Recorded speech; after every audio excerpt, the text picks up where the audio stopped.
Hello students, welcome to my YouTube channel success plus.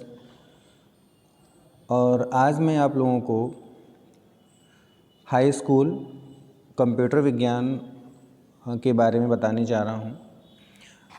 Dear students, जैसा कि आप लोग जानते हैं कि अप्रैल से लेकर के और अभी तक मैंने जो भी आपके सिलेबस में दिया हुआ था, जो कि सरकार ने 30% लेस करके दिया था, वो मैंने आप लोगों को बता दिया है, कंप्लीट समझा दिया है पूरा। आपको होमवर्क भी उसका डाला है। और आज से मैं ये कर रहा हूँ कि मेरे पास एक मॉडल पेपर है बोर्ड एग्ज़ाम के लिए, तो मैं उस मॉडल पेपर का पर डे आपको एक एक्सरसाइज में आपको पर डे दिया करूँगा, जिसे आप ध्यान से समझें और वो आपके बोर्ड एग्ज़ाम के लिए बहुत ही मूल्यवान सिद्ध होगी। ठीक है, और आप लोगों को ध्यान से उसको समझना है, क्वेश्चंस को पढ़ना है और उसकी एक्सरसाइज भी आपको करनी है। ठीक है, तो स्टार्ट करने से पहले आप लोगों से ये रिक्वेस्ट है कि जो नए व्यूअर्स हैं, जो पहली बार हमारे चैनल को देख रहे हैं, कृपया वो हमारे चैनल को सब्सक्राइब कर लें और पास में बने हुए बेल के आइकन को भी प्रेस कर दें, जिससे कि आपको हमारे लेटेस्ट वीडियो समय से मिलते रहें और आप अपनी अच्छी तैयारी कर सकें। ओके, तो without wasting any time let us start the exercise. Dear students, कुछ महत्वपूर्ण बिंदु यहाँ पर दिए गए हैं कंप्यूटर को लेकर के। सबसे पहले आपको बता दूँ कंप्यूटर क्या है। हालांकि मैं पहले बता चुका हूँ आपको। कंप्यूटर एक इलेक्ट्रॉनिक मशीन है जो हमारे द्वारा दिए गए निर्देशों को प्रोसेस करके आउटपुट प्रदान करती है। कंप्यूटर के विशेष गुण उसकी गति, शुद्धता, सार्वभौमिकता, स्वचालन, संग्रहण क्षमता, संग्रहण सक्षमता एवं विश्वसनीयता है। ठीक है, तो कंप्यूटर जो है वो हमारे द्वारा जो उसको कमांड दिए जाते हैं उस कमांड को प्रोसेस करती है, फिर हमें आउटपुट प्रदान करती है। ऐसी मशीन है। ठीक है, कंप्यूटर एक सिस्टम के रूप में कार्य करता है जिसका निम्नलिखित भाग या इकाइयाँ जिसमें निम्नलिखित भाग या इकाइयाँ होती हैं, जैसे कि हार्डवेयर है, सॉफ्टवेयर है, ह्यूमनवेयर है। ओके, कंप्यूटर निम्नलिखित मूल क्रियाओं को संपन्न करता है। डेटा एवं निर्देशों को ग्रहण करता है। डेटा एवं निर्देशों को संग्रहण करना उसका काम होता है। डेटा पर प्रक्रिया करना यानी प्रोसेस करना, और आउटपुट देना कंप्यूटर का काम है। ठीक है, ये शॉर्ट में है, बाकी पूरा चैप्टर आपको मैं डिटेल से बता चुका हूँ। फिर कंप्यूटर के विकास के क्रम में निम्न मशीनों का प्रमुख रूप से योगदान है। अबेकस। ठीक है, डियर स्टूडेंट्स, कभी कभी ये थोड़ा सा डिस्प्यूटेड भी है। कहीं 4000 लिखा होता है, कहीं 3000 लिखा होता है। मैंने आपको उस चैप्टर में पढ़ाया तो 4000 बताया था, यहाँ पर 3000 लिखा हुआ है। फिलहाल आप ऐसे मान लें कि 4000 ईसा पूर्व चीन में इसका विकास अबेकस का हुआ था। ठीक है, नेपियर बोन्स जो थी, जॉन नेपियर जो कि गणितज्ञ थे, उन्होंने 1662 में उसका विकास किया था। फिर है एडिंग मशीन, पास्कल की थी। फ्रांस के गणितज्ञ ब्लेज पास्कल थे, उन्होंने 1642 में गिटार की सहायता से विकसित की थी इस मशीन को। फिर लेबनीज़ का कैलकुलेटर था। जर्मन गणितज्ञ गॉटफ्रेड लेबनीज़ द्वारा 1671 में विकसित की गई यह मशीन है। जैकार्ड लूम है, जोसेफ जैकार्ड द्वारा 1801 में विकसित मशीन में पहली बार निर्देश संग्रहण के लिए पंच कार्ड का प्रयोग किया गया था। फिर उसके बाद में है चार्ल्स बेबेज का डिफरेंस इंजन था। महान गणितज्ञ चार्ल्स बेबेज ने 1822 में इस मशीन को बनाया। एनालिटिकल इंजन भी चार्ल्स बेबेज के द्वारा ही बनाया गया था 1833 में। होलेरिथ सेंसस टेबुलेटर अमेरिका के हरमन होलेरिथ के द्वारा 1887 में विकसित की गई मशीन थी। मार्क फर्स्ट जो है वो प्रोफेसर हावर्ड आइकेन के द्वारा 1943 में विकसित की गई मशीन थी, मार्क फर्स्ट। कंप्यूटर की पीढ़ियाँ यहाँ बताई गई हैं। कंप्यूटर के विकास की कुल देखा जाए तो मैंने आपको समझाया था पहले भी 5 पीढ़ियाँ हैं इसकी। पहली पीढ़ी जो है वो 1949 से लेकर के 1955 तक रही, जिसमें कि वैक्यूम ट्यूब का प्रयोग किया गया और उसके कुछ कंप्यूटर्स नाम से एनिएक है, एडवेक है, एडसेक है, यूनिवैक, ये सारे कंप्यूटर्स उस समय चलते थे। कंप्यूटर की दूसरी पीढ़ी जो है उसमें 1956 से लेकर के 1965 तक के बीच मानी जाती है। इस पीढ़ी में कंप्यूटर जो है 1946 में विकसित बार्डीन एवं ब्रेटन द्वारा विकसित ट्रांजिस्टर का प्रयोग किया, यानी जो ट्रांजिस्टर्स थे वो बार्डीन और ब्रेटन द्वारा बनाए गए थे। इस पीढ़ी के प्रमुख कंप्यूटर IBM, CDC, यूनिवैक, ये सारे इसके जो है मॉडल हैं वो दिए गए हैं, वो थे। कंप्यूटर की थर्ड जनरेशन जो थी वो 1966 से 1975 के बीच में रखी गई। इस पीढ़ी में 1958 में जैक किल्वी द्वारा विकसित IC, यानी जैक किल्वी ने क्या किया था कि IC यानी इंटीग्रेटेड सर्किट्स को उन्होंने बनाया था और उसमें उन्होंने स्मॉल स्केल इंटीग्रेटेड सर्किट्स लगाए थे और उसके बाद में फिर very small scale integrated circuits भी लगाए गए। और इसकी जो प्रमुख मशीनें थी कंप्यूटर से, जैसे IBH 360 था, हनीबेल था, PGP 11/45, ये सारी उस मशीनों के नाम हैं। फिर कंप्यूटर की फोर्थ जनरेशन है, इसका जो टाइम है 1976 से अब तक माना जाता है, जिसमें मीडियम स्केल इंटीग्रेटेड सर्किट्स एवं very large scale integrated circuits का प्रयोग किया गया। इस पीढ़ी में शक्तिशाली माइक्रो प्रोसेसर का प्रयोग किया जाने लगा। फिर पाँचवीं पीढ़ी जो है वह अभी भविष्य की पीढ़ी है, यानी कि आगे जो आने वाली पीढ़ी वो हमारी पाँचवीं पीढ़ी होगी और उसमें जो आर्टिफिशियल इंटेलिजेंस है, यानी कि जो कृत्रिम बुद्धिमत्ता है, उसका प्रयोग किया जा रहा है। मीन्स हम कंप्यूटर से सिर्फ बोल देंगे कि ऐसा काम करना है, वो समझ जाएगा और वो अपना काम कर देगा। ठीक है, इसके बाद में आगे देखते हैं कंप्यूटर के प्रकार इसमें हैं कुछ। तो प्रकार में ये बताया गया है कि अनुप्रयोग के आधार पर कंप्यूटर जो है वो कितने प्रकार के होते हैं। तो 3 प्रकार के होते हैं, एनालॉग, डिजिटल और हाइब्रिड। मैंने आपको समझाया था, एनालॉग वो कंप्यूटर होते हैं जो कि संकेतों को समझते हैं, डिजिटल वो होते हैं जो कि नंबर्स को समझते हैं, और हाइब्रिड जो है एनालॉग और डिजिटल का मिला जुला रूप होता है। ठीक है, फिर साइज़ के, अगर हम साइज़ के बेस पर देखें, आकार के आधार पर देखें, तो माइक्रो, मिनी, मेन फ्रेम और सुपर 4 प्रकार के कंप्यूटर होते हैं। ठीक है, सबसे छोटे माइक्रो कंप्यूटर कहे जाते हैं, जैसे कि डेस्कटॉप है जो हम लोग टेबल पर रख लेते हैं, लैपटॉप है जो हम लोग गोद में रख के चलाते हैं, और पाम टॉप यानी कि मोबाइल वगैरह। ठीक है, इसके बाद में उद्देश्य के आधार पर है, उद्देश्य को दृष्टिगत रखते हुए इसमें जो है 2 प्रकार के कंप्यूटर्स का निर्माण किया गया है। एक तो सामान्य उद्देश्य के कंप्यूटर हैं और एक विशेष उद्देश्य के कंप्यूटर हैं।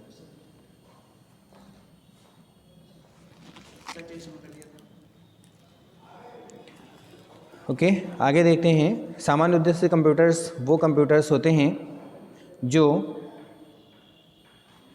मतलब जनरल पर्पज़ के हैं, उसमें हम कोई भी काम कर सकते हैं। विशेष उद्देश्य के कंप्यूटर्स वो होते हैं जिनमें कि हम कंप्लीटली जो है वो सारे काम नहीं कर सकते हैं, बल्कि वो जिस पर्पज़ के लिए बना है, जैसे कि अल्ट्रासाउंड की मशीन है, अल्ट्रासाउंड कर सकती है, वो भी एक कंप्यूटर ही है। ठीक है, एक्सरे मशीन है, कंप्यूटर है, ब्लड टेस्ट की मशीन है, कंप्यूटर है। ठीक है, तो ये सारे जो हैं विशेष उद्देश्य के लिए कंप्यूटर बनाए जाते हैं। तो ये 3 प्रकार के आधार पर कंप्यूटर का क्लासिफिकेशन किया गया है, अनुप्रयोग के आधार पर, ठीक है, आकार के आधार पर और उद्देश्य के आधार पर। आगे बढ़ते हैं। अब डियर स्टूडेंट्स, मैं आपको बताऊं कि ये कुछ बहुविकल्पीय प्रश्न हैं जो कि आपके एग्ज़ाम के लिए बहुत ही इम्पोर्टेंट है, और आपके एग्ज़ाम्स में बहुविकल्पीय प्रश्न 5 नंबर के आते हैं। तो देखें, फर्स्ट है कंप्यूटर का मुख्य कार्य क्या है। कंप्यूटर का मुख्य कार्य क्या होता है। अब देखें, इसमें गणनाएं करना, डाटा प्रोसेस करना, डाटा को प्रयोगार्थ बनाना, या फिर उपयुक्त सभी। ठीक है, तो देखो, कंप्यूटर गणनाएं भी करता है, कंप्यूटर डाटा पर प्रोसेस भी करता है, प्रक्रिया भी करता है, और कंप्यूटर डाटा को प्रयोग करने योग्य भी बनाता है। यानी कि ये तीनों सही हैं। इसका मतलब इसमें डी ऑप्शन सही होगा, उपरोक्त सभी। ठीक है, क्वेश्चन नंबर 2 है इनपुट डाटा कहलाता है। डाटा जो इनपुट डाटा होता है वो कौन सा डाटा इनपुट डाटा कहलाता है। देखिए, कंप्यूटर को दिया गया डेटा, जो कंप्यूटर को हम डाटा देते हैं वो होता है इनपुट, या फिर हार्ड डिस्क में स्टोर डाटा, जो हार्ड डिस्क में स्टोर किया हुआ डाटा होता है वो होता है, मॉनिटर पर दिखने वाला डाटा वो होता है, या इनमें से कोई नहीं। सिंपल सी बात मैंने आपको समझाया था, इनपुट, इन मीन्स में, पुट मीन्स रखना, यानी कि हम जो डाटा कंप्यूटर के अंदर देते हैं वो डाटा कहलाता है इनपुट डाटा। यानी कि इसमें ए ऑप्शन बिल्कुल सही है कि कंप्यूटर को दिया गया डाटा ही इनपुट डाटा कहलाता है। ठीक है, आप लोग इस पर टिक लगा लें और ध्यान से अपनी कॉपी पर इसको नोट डाउन भी कर लें। ओके, फिर है कंप्यूटर की क्रियाविधि निम्नानुसार में से है। कंप्यूटर क्या काम करता है, पहले, फिर क्या काम बीच में, उसके बाद क्या काम लास्ट में। देखें, इनपुट और आउटपुट, ये देखो ये सीक्वेंस गलत हो गया। इनपुट के बाद तुरंत आउटपुट नहीं होता है, प्रोसेस तो पहले होता ही नहीं है, ये भी गलत है। आउटपुट भी पहले नहीं होता, यानी इनपुट तो पहले होता है लेकिन इनपुट के तुरंत बाद आउटपुट होता नहीं है। प्रोसेस पहले हो ही नहीं सकता, तो ये तो पूरी तरीके से गलत है। आउटपुट तो हमें बिल्कुल लास्ट में मिलता है। अब देखें डी वाला ऑप्शन सही बिल्कुल है। कैसे? इनपुट पहले हम डाटा कंप्यूटर में प्रवेश करवाएंगे, फिर उस पर प्रक्रिया होगी, प्रोसेस होगा, और फिर वो डाटा बाहर हमें दिखाई देगा, आउटपुट। तो ये इसका डी ऑप्शन सही है, यानी कि इनपुट, प्रोसेस और आउटपुट। ठीक है, फिर क्वेश्चन नंबर 4 है, निम्न में से कौन आउटपुट है? ठीक है, इनमें से आउटपुट कौन है? तो आउटपुट जो है, जो हमें डाटा दिखाता है बाहर, यहाँ पर देखें मॉनिटर दिया है, कीबोर्ड दिया है, माउस दिया है, सीपीयू दिया है। तो देखें कीबोर्ड तो डाटा अंदर प्रवेश करवाता है, माउस भी प्रवेश करवाता है, तो ये दोनों इनपुट डिवाइस हो गई। सीपीयू प्रोसेसिंग का काम करता है, तो सिर्फ दिखाने वाला काम मॉनिटर करता है। जो स्क्रीन हमारे सामने होती है टीएफटी, उस पर हमें जो दिखाई देता है वो आउटपुट डिवाइस है। तो इसमें ए वाला ऑप्शन बिल्कुल सही है कि मॉनिटर। ठीक है, फिर नेक्स्ट है, विश्व की प्रथम महिला प्रोग्रामर। सबसे पहली ऐसी कौन लेडी थी इस पूरे संसार में जिसने पहली बार कोई प्रोग्राम यानी कि सॉफ्टवेयर बनाया था? तो लेडी एडा अगस्टा उनका नाम था, और उन्होंने पहली बार एक सॉफ्टवेयर बनाया था। ठीक है, बाकी ये चार्ल्स बेबेज नहीं है, हरमन हेलोरिथ भी नहीं है, मैडम क्यूरी भी नहीं है। ओके, कंप्यूटर का जनक है, सभी को पता होगा, सिंपल सा क्वेश्चन है। कंप्यूटर के जनक चार्ल्स बेबेज को कहा जाता है। नेक्स्ट आगे बढ़ते हैं dear students, question number 7, computer की प्रथम पीढ़ी में प्रयुक्त इलेक्ट्रॉनिक भाग। अभी मैंने कुछ थोड़ा पहले ही पढ़ाया कि कंप्यूटर की पांचवी पीढ़ी भी शॉर्ट मैंने आपको बताई। कंप्यूटर की पहली पीढ़ी में कौन सा इलेक्ट्रॉनिक यंत्र लगता था? आईसी नहीं, आईसी तीसरी पीढ़ी में आया था। माइक्रो प्रोसेसर बिल्कुल लास्ट में आया था। ठीक है, वैक्यूम ट्यूब और ट्रांजिस्टर सेकेंड जनरेशन का था। ये जो वैक्यूम ट्यूब थी, जो बड़ी बड़ी एक नाइट बल्ब के आकार के हुआ करते थे, वैक्यूम ट्यूब उस समय जो है वो पहली जनरेशन में जो टेक्नोलॉजी थी वो इसका प्रयोग होता है, इसलिए इसका ऑप्शन सी बिल्कुल सही है। क्वेश्चन नंबर 8, निम्न में से कौन हार्डवेयर नहीं है? हार्डवेयर समझते हैं आप, जिसको हम छू कर देख सकें, अपने हाथ में उठा सकें। ठीक है, वो हार्डवेयर होता है। तो हार्ड डिस्क हम हाथ में लेके देख सकते हैं, तो हार्डवेयर है। ठीक है, रैम रोम जो है वो मेमोरी होती है, वो भी हम ले सकते हैं। मदरबोर्ड भी हम हाथ में उठा करके देख सकते हैं। बस असेंबलर एक प्रोग्राम होता है, इसको हम सिर्फ फील कर सकते हैं, देख सकते हैं, लेकिन उसको हाथ से छू नहीं सकते। तो ये हो गया, ये हार्डवेयर नहीं है, ये सॉफ्टवेयर है। ठीक है, तो 8 का ऑप्शन नंबर बी सही है। AI, ए फॉर आर्टिफिशियल यानी कि बनावटी, नकली, और आई फॉर इंटेलिजेंसी यानी बनावटी इंटेलिजेंस यानी बनावटी बुद्धि, कृत्रिम बुद्धि इसको कहते हैं। किस पीढ़ी में प्रयुक्त हुई? हम ये कह सकते हैं कि देखो, प्रथम में तो हो ही नहीं सकती, कंप्यूटर बहुत ओल्ड थे, द्वितीय में भी नहीं, तृतीय में नहीं। पांचवी पीढ़ी जो आने वाली है, जो फ्यूचर की भविष्य की जो जनरेशन है, उसमें AI का प्रयोग किया जाने पर जोर दिया जा रहा है, उसकी खोज हो रही है। ठीक है, आर्टिफिशियल इंटेलिजेंस, आपने थोड़ा सा उसका एक रूप देखा भी होगा। जैसे हम लोग गूगल पे बोल के कहते हैं कि भाई मुझे ये बताओ, तो गूगल उसका आंसर दे देता है। ठीक है, तो उसको हम आर्टिफिशियल इंटेलिजेंस कहते हैं। तो इस पर पांचवी पीढ़ी में इसका प्रयोग हो रहा है और होगा। ठीक है, आकार के आधार पर सबसे छोटे कंप्यूटर होते हैं। अगर हम साइज़ की बात करें तो साइज़ के आधार पर मेन फ्रेम होता है छोटा, कि मिनी होता है छोटा, कि सुपर होता है छोटा, कि माइक्रो होता है। ठीक है, तो अगर हम साइज़ के आधार पर देखें तो सबसे छोटा होता है, ऑप्शन डी सही है, माइक्रो कंप्यूटर, क्योंकि इसमें पाम टॉप जो कि हम मोबाइल हाथ में लेके चलाते हैं वो भी आता है। ठीक है, मिनी लग रहा है छोटा, लेकिन मिनी से भी छोटा क्या होता है? Micro computer. ठीक है डियर स्टूडेंट्स, तो ये आपके हो गए हैं ऑब्जेक्टिव क्वेश्चंस। अब इसके बाद में कुछ इसके जो हैं वो अतिलघु उत्तरीय प्रश्न भी यहाँ पर दिए गए हैं, मैं उसको भी आपको बता दे रहा हूँ। जैसे पहला इलेक्ट्रॉनिक कंप्यूटर का नाम क्या था, आप लोगों को रट लेना है, बहुत ही इंपॉर्टेंट क्वेश्चन है ये। हार्वर्ड आइकेन के द्वारा बनाया गया मार्क फर्स्ट सबसे पहला इलेक्ट्रॉनिक कंप्यूटर था। ओके, आईसी का विस्तृत रूप क्या है, यानी आईसी की फुल फॉर्म क्या है, तो इंटीग्रेटेड सर्किट्स जो है आईसी की फुल फॉर्म है। ओके, नेक्स्ट है एएलयू व सीयू का पूरा नाम बताइए। ALU means arithmetic logic unit, यानी ये सीपीयू का वो हिस्सा होता है जहाँ पर अंकगणितीय और तार्किक क्रियाएं होती हैं। सीयू मीन्स होता है कंट्रोल यूनिट, इसमें सारे डाटा को कंट्रोल किया जाता है कि कौन सा डाटा कहाँ से आया है, उसको कहाँ रखना है, किस पे प्रोसेस करना है, किसको आउटपुट में भेजना है, किसको प्रिंट करना है। ठीक है, और चूंकि ये कंट्रोल करता है पूरे कंप्यूटर की सारी क्रियाओं को कंट्रोल करता है, तो इसको कहा जाता है कि ये कंप्यूटर का हार्ट होता है। जैसे कि हमारा हृदय हमें कंट्रोल करता है, तो कंट्रोल यूनिट जो है वो कंप्यूटर का हार्ट माना जाता है। ठीक है, और इसी के साथ में आपको एक क्वेश्चन और बता दूं यहाँ पर, हालांकि दिया नहीं गया है वो, कि कंप्यूटर का दिमाग किसे कहते हैं। बहुत ही इजी क्वेश्चन है। कंप्यूटर का दिमाग सीपीयू को कहा जाता है और कंप्यूटर का हृदय कंट्रोल यूनिट को कहा जाता है। नेक्स्ट है द्वितीय पीढ़ी में प्रयुक्त इलेक्ट्रॉनिक उपकरण का नाम लिखिए। सेकेंड जनरेशन ऑफ कंप्यूटर में कौन सी इलेक्ट्रॉनिक डिवाइस लगी होती थी, तो वहाँ पर ट्रांजिस्टर का प्रयोग हो गया था। ठीक है, फिर है VLSI का फुल फॉर्म लिखना है। V for very, L for large, S for scale, I for integrated circuits. तो बहुत ही बृहद पैमाने पर जो IC होती थी उनको VLSI का नाम दिया गया। ठीक है, नेक्स्ट है नंबर 6, डिजिटल कंप्यूटर में गणना किस रूप में की जाती है। तो डिजिटल कंप्यूटर जो हैं वो 0 और 1 की भाषा ही सिर्फ समझते हैं, जिसको हम लोग बाइनरी नंबर सिस्टम भी मानते हैं। कंपाइलर एवं असेंबलर किस प्रकार के प्रोग्राम हैं।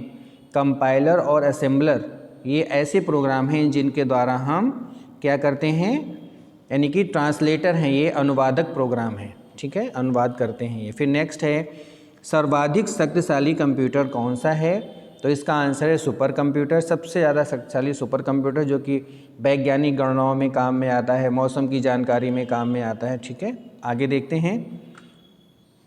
कंप्यूटर की प्रथम पीढ़ी का कार्यकाल बताइए। पहली पीढ़ी कब से कब तक रही, तो 1942 1956 यह इसका समय माना जाता है। फिर IBM का पूरा रूप लिखिए।